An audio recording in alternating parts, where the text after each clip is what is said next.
The Blue Dress, a Transgender Romance Collection, by Claudia Kirk. Narrated by Claudia Kirk. Featuring Hometown Advantage, Icebreaker with a bonus epilogue, and Change of Heart.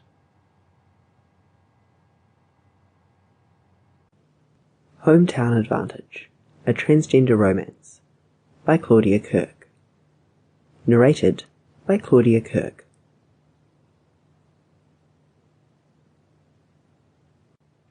Chapter 1.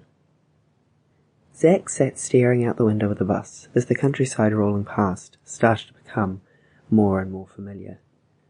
He had been trying to avoid this, had been hoping against hope that he wouldn't have to return home. Going away to college was meant to be it. He was meant to leave and never come back. He said as much as he walked out the door. But here he was, come crawling back. He had finished college, but things had started to go a little awry after that. It turned out the job market wasn't all it had cracked up to be, and after a year and a half of living off 3 part-time jobs cobbled together and subsisting mostly on ramen noodles, he finally swallowed his pride and decided to return home. He hadn't been back here in years, and he wasn't sure exactly what he was going to find. Would the town have changed?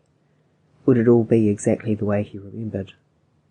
Zack had a sinking feeling in his gut that it was probably going to take him a long time to get out of here again. He stretched, the rumble of the bus groaning onwards. He had been sitting in this cramped, hard seat for the better part of 80 hours now. He never thought he would be excited to get home, but he was excited to get off the bus and stretch his legs, and to finally get away from the woman sitting in the seat behind him, who had been carrying on an animated conversation on her phone for almost 3 hours straight. Zack took off his glasses and rubbed his eyes with the heel of his hand. As though coming home wasn't bad enough, the journey, even getting here, had to be torturous as well. He pulled out his phone and looked again at the message from his mother. She had promised that she would come to pick him up from the bus stop. Calling it a bus stop was really a little grandiose. The town was so small that it was simply a pole with a sign stuck on it. A bus did stop there, true, once every 2 days.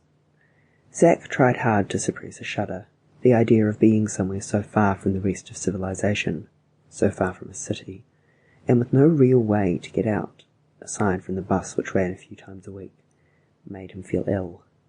Still, it wasn't as though the city had been treating him particularly well, and life there was starting to get awfully difficult. His mother seemed excited. Sample complete. Ready to continue?